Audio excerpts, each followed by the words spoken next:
Sa ibang balita naman, may 100 pulis pinatatanggal sa pwesto dahil sa pagpapapaya sa court duties. Ang detalye sa ulat ni Alvin Baltasar.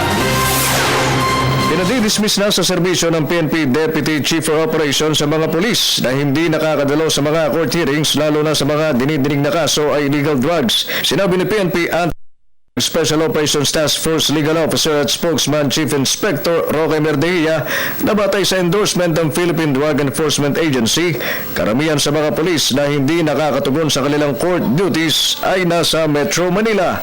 Inaalam na anya nila ang kasalukuyang assignment ng mga kinauukulang pulis para sa pagsasampa ng asuntong kriminal at administratibo na ang parusay pagkakaalis sa serbisyo. Yung criminal, violation ng Section 91 ng Republic Act 9165. Tapos yung admin naman is yung serious neglect of duty, no? Failure to testify in court without reason. So, punishable by yan.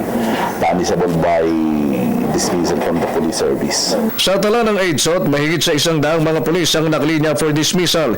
Iba-iba ang alibay ayon kay Merdehia na ang iba na may maituturing na balido ang rason. In fairness naman sa in fairness, pinag-aralan natin yan. Una, hindi nakaka-attend dahil nagretiro. Naging opisyal. Kung naging opisyal, pwede kang malipat sa NCR, pwede kang malipat sa ibang region. Meron namang awol. Hindi na pumapasok.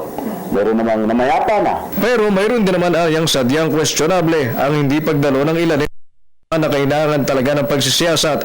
Dadaan niya ito sa pre-charge evaluation ng Directorate for Investigative and Detective Management o DIDM sa Campo Crame. Dalawa lang yan, is with a valid reason or intentional.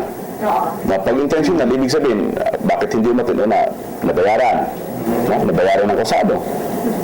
So, pag in-offeran ka nga ng manok-manok, hindi ka na umapir, liar na siya. Yun ang intentional. Ang iba naman, di naman yung nagkakasakit. On the day of the hearing, may sakit sila.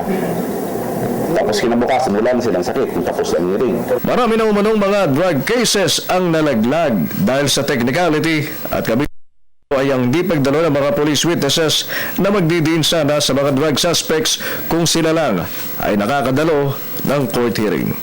Para sa Telebisyon ng Bayan, Alvin Baltasar.